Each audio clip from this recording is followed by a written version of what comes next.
retour parmi nous, and welcome back.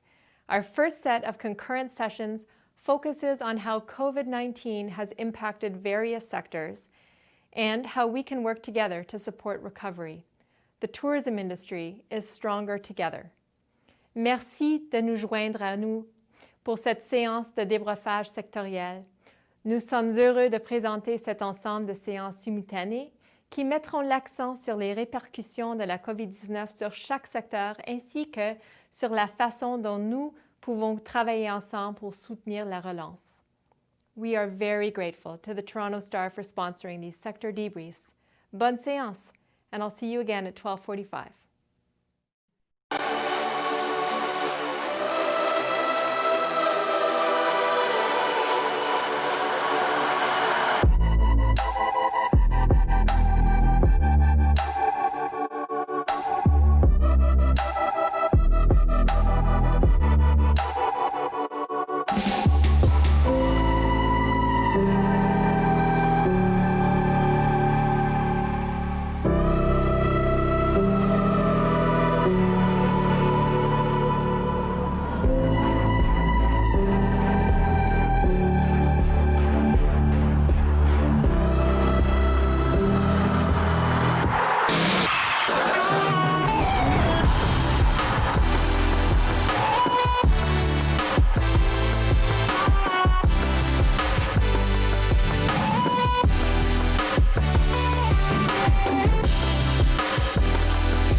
Those were the good old days, right? Hi, everyone. Bonjour à tous. My name is Martin Roy, and I'm a FAME's Executive Director. FAME and I are based in Montreal, a city we used to call the City of Festivals, and we hope that we will be able to do it again pretty soon. Joining me today for this presentation is Robert McCrae. Rob, you want to introduce yourself? Hi there. Yes, my name is Robert McCrae. I'm a senior consultant at the Capitol Hill Group, a government relations firm in Ottawa, and I've been working with FAME and with Martin for about 4 years now. Thanks, Rob. And thanks, everyone, for being with us today. We will do the presentation mostly in English, mais soyez très à l'aise de poser vos questions en français ou d'intervenir en français dans le chat. Robert et moi pourrons vous répondre en français aussi. Feel free to use the chat during the presentation. Our moderator, Julianne, will help us out during the next half hour and through our presentation on this perfect storm that is affecting festivals and events since. So I think we could go to the next slide. So first, a quick word about FAME. Which is, as you can see, an association representing over 500 festivals and events across Canada, big and small, in most of the provinces through an affiliated and direct membership.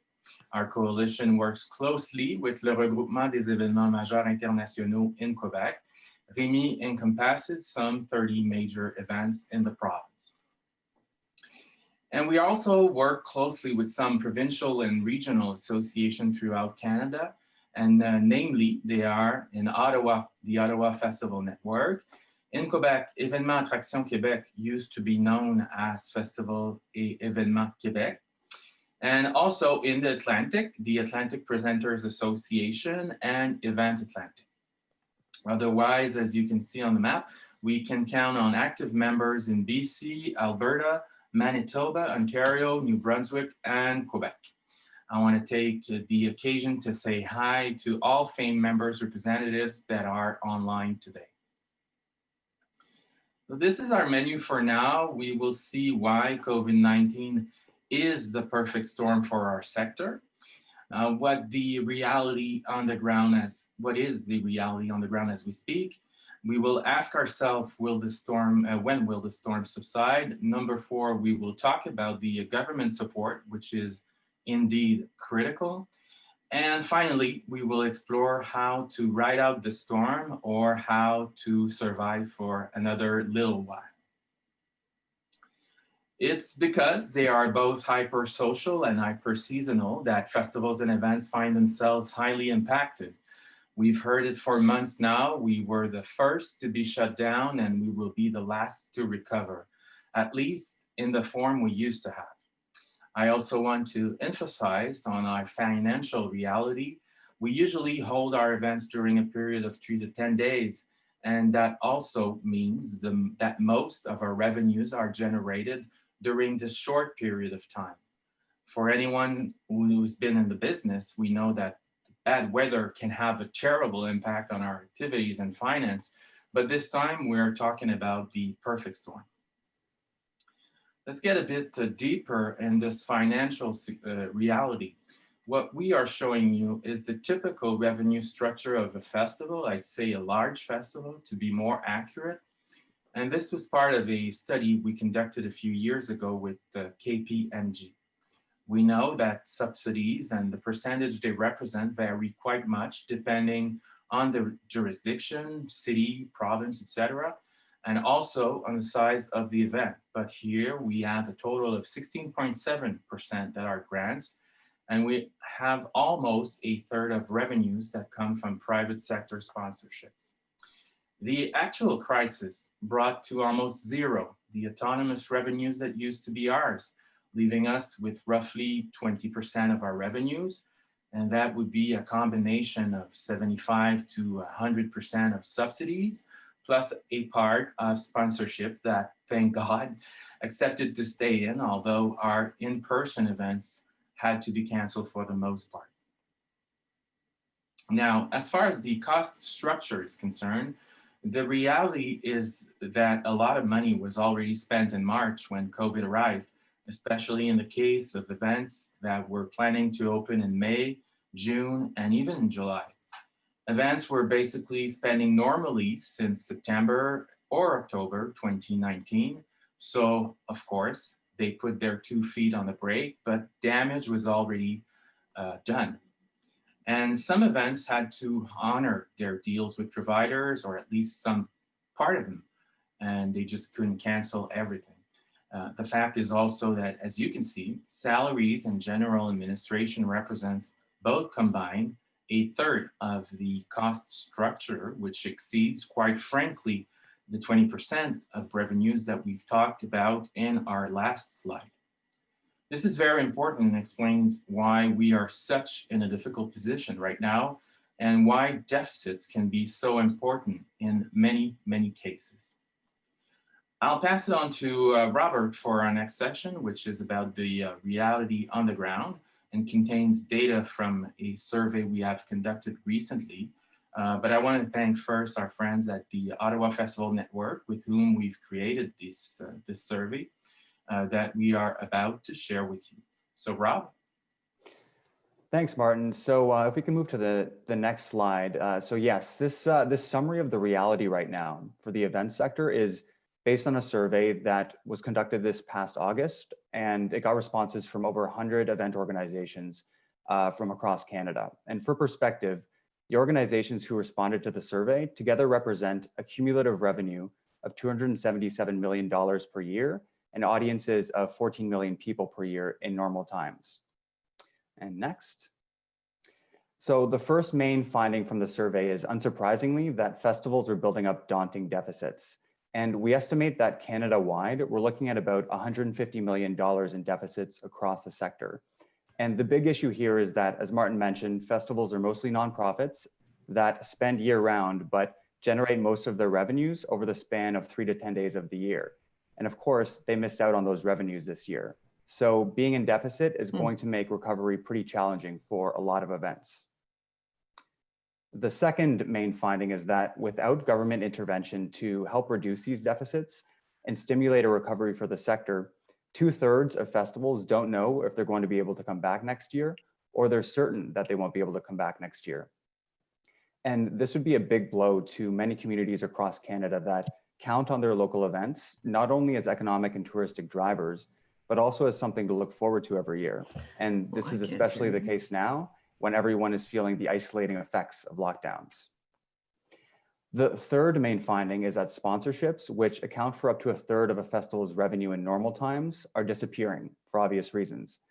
Some events have managed to come to arrangements with their sponsors, but for the most part, this has been an issue, with organizations reporting a 62% loss of sponsorship because of COVID.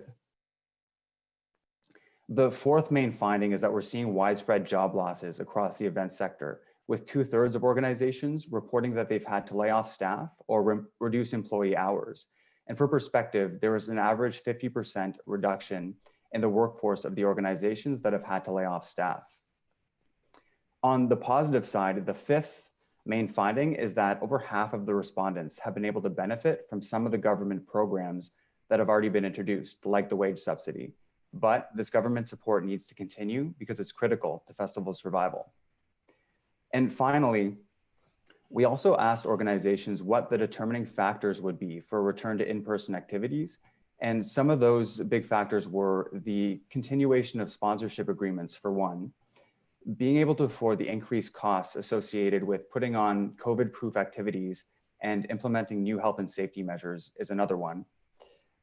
Clear public health guidelines are going to be critical, and the public's comfort level in attending an event ties right into that, because events and their regional public health authorities are going to need to be on the same page when it comes to the safety of attending an event so that people are comfortable going. Availability of PPE is another one, and we've heard from many event organizers who have also told us that the availability of rapid testing is going to be a game changer for the industry, just like it will be for many other sectors, of course. And finally, one of the biggest factors for event organizers in a return to in-person activities is government assistance to help reduce their deficits and to help relaunch their activities when the time is right to do so. And so with that, I'll pass it back over to Martin. Thanks, Rob. Now, this is the $1 million question. When will the storm subside? As you know, gatherings are not allowed in most, if not all, the provinces at this time. We're in the middle of a never-ending second wave. We've had some good news recently regarding the vaccine, but will it be soon enough to save summer 2021? Will organizers plan a normal event for next summer, or will they have enough time to do so? Will they be able to pull off the plug 2 or 3 months prior to their event if the situation isn't getting any better? There's a huge financial risk in planning an event and have to pull off the plug, especially for a second year in a row. Another question is, will festivals and events once again try to come up with another formula, whether it's a hybrid one, a digital one, or a reduced scale event? A return to normal is more likely to happen in 2022. But who really knows what's going to happen? Vaccine is, of course, a key factor. Rapid testing is another. All this to say that in the context, government support is critical. I had the occasion to say it a few months ago when FAME participated in the launch of the Hardest Hit Coalition. In a post-COVID-19 reality, Canadians will still want a TIFF in Toronto, a Calgary Stampede, a Jazz Fest in Montreal, and so on. They will still want to get together, and thousands of events in our communities, events that define us, are part of our identity, of who we are, and that come with an economic and touristic impact. Speaking of which, FAME has estimated that festivals and events generate over $1.2 billion to the Canadian GDP year after year. This is huge. So, talking of recommendations to the federal government, number one, and that was included in our brief to the House of Commons Standing Committee on Finance. Number one is that the government intervene financially through a dedicated subsidy fund to reduce the deficit of cultural organizations, including festivals and events. And this recommendation is also supported by the Hardest Hit Coalition in another form. Recommendation number two, is that the government extend the Canada Emergency Wage Subsidy and the Canada Emergency Response Benefit, or establish similar programs tailored to the culture and tourism sectors. And we're glad we've been heard. Recently, one thing important still is to ensure flexibility. We have to take seasonality into considerations for our festivals. Recommendation number 3 is that the government introduce a new program modeled on the Marquee Tourism Events Program and provided with $225 million over 3 years. This is an important one. MTAP was a program that was put in place after the 2008 crisis by the conservative government. It invested almost $100 million over 2 years in events and succeeded in stimulating the economy and tourism. And I'm not the only one to say it. It's in the government program's evaluation on the web. We think that there has to be an MTAP 2.0.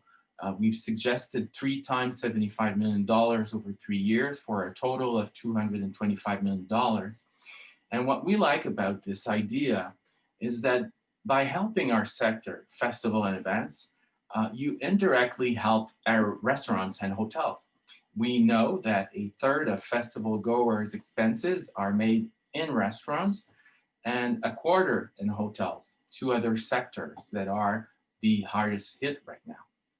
You might be asking yourself why we are coming up with this now in the middle of the crisis and the second wave. Well, we know that we need time to prepare an event. If we had this in the coming months, let's say in the coming budget, we could already work for a big post-COVID summer, let's say in 2022, and our teams would be kept busy working on this. And I also think that our party will be welcome afterward, after this crisis. Recommendation number 4 is that the government make permanent the investments announced in 2019 in the 2 main programs benefiting more than 1,300 festivals and events, namely Canada Arts Presentation Fund and the Building Communities Through Arts and Heritage Program. If nothing is done next year in 2021, festivals and events will receive from Heritage what they received back in 2018, which was the same amount in 2008. So this is a total nonsense, and FAME has made it clear going back to a 2018 amount will be seen for what it is. That means cuts of 25 to 40% in critical programs. And all this during a pandemic where help is needed the most. So as I said, total nonsense. Another recommendation that was made to Minister Guilbeault when we met him in a roundtable recently is to add some sort of an ecological and digital transition fund to existing programs that support festivals and events. We think that if we could add on to our regular grants, we could then implement more of our sustainable development plans, as we know that, and we know that the minister and the government talk about a green relaunch, so it's a good deal. We could also, by the time this pandemic is over, and even after, implement new digital activities to our regular activities. Things will never be the same. Digital components within festivals and events programming will become common after the pandemic. Now, a quick word on other jurisdictions, namely provinces and cities. We invite all of them to maintain grants. We believe it's no time to let us down. I was absolutely delighted by Quebec City's decision to increase by 75% its help to festivals and events during the pandemic. And it's an example that has to be followed everywhere. Same goes for private sponsors. I had the occasion to share thoughts with the Canadian Sponsorship Council. We need them more than ever. You have to skip. Next slide, please. Yes, and another time. Once more, yeah, okay. And finally, a word about public health authorities. it is critical that we collaborate. One of the problems now is that some events field decisions are not always taken with rationality, and there has to be more than a yes or a no, a go or a no go. We have to have conversations everywhere, working groups. If it's a no, how can we make it a yes? We fundamentally believe that public health needs to help us in organizing safe events, safe legal events, because if they don't, they will have to deal with more and more illegal ones as the pandemic continues. Now we've come up to the final part of our presentation, and the question is, by the time the storm is over, what can we all do? There have been a few COVID-proof events everywhere, among them the one shown here. It was in Tremblant in Quebec. And on the other slide, some crazy or funny ideas, such as a social distancing dress, in bubble concerts and in air tube concerts. But most seriously, our next recommendation is mostly for everyone to consider becoming year-long presenters during the next months or year. That basically means don't wait to be able to have an attendance of 1,000, make it 4 times 200. I mean, when it was legal to have 250. That could mean a show per month until better days or so, but that's the idea. The other avenue is, of course, going digital, partly or totally for a little while. Here we see the Yoop platform that was used by Just for Laugh recently. Although it's not viable for everyone, I have some data that shows some successes. Just for Laugh, as an example, had over 30,000 connections last spring during its Ha Ha Ha event. A charity held in Montreal recently with comedian Yvon Deschamps attracted over 18,000 people who paid $25 each. And TIFF, Toronto International Film Festival, said recently it sold over 48,000 tickets during its recent digital edition. So I guess we could say it's worth exploring digital. We've also seen since March the drive-in phenomenon. Drive-in are indeed some of the most COVID-proof activities. La Presse reported recently that a promoter is touring the States and manages to get each stop some 2,500 people or 150 to 450 cars each time, and that each car pays $100 to $300. We also recently saw that people are invited to order beverages and food through an app, and that delivery can be assured by golf carts. And we thought it was interesting as far as revenues are concerned as well. Another formula that is promising is this one. When you basically replace cars by platforms or paddocks in which people are invited to stay during the concert. Of course, masks can be mandatory outside of the platform when you arrive and leave and when you need to go to the restroom. So on your left, you have a Festival de Musique Émergente in Abitibi-Témiscamingue last September. And on your right, that comes from the UK. And if you look closer, you'll see that there are no platforms in the front. The organizers have defined small rooms with fences only, just as you can see on the left. Another way to do things that was explored by at least 2 of our members was this one. They suggested to create 4 zones in which you could have the legal capacity, which was 250 at the time. So by multiplying the legal capacity by 4 or 6 or 8, you could start building an important attendance and also an interesting lineup that you can pay for. In this case, they were considering a central stage, which you can see in black, but it could also be a normal stage. The important thing was making sure that each of these zones is autonomous, has its own bars, toilets, etc. and even a unique and assorted parking lot, as well as the time to arrive and to leave, so that gatherings are not created outside of the main venue or stage.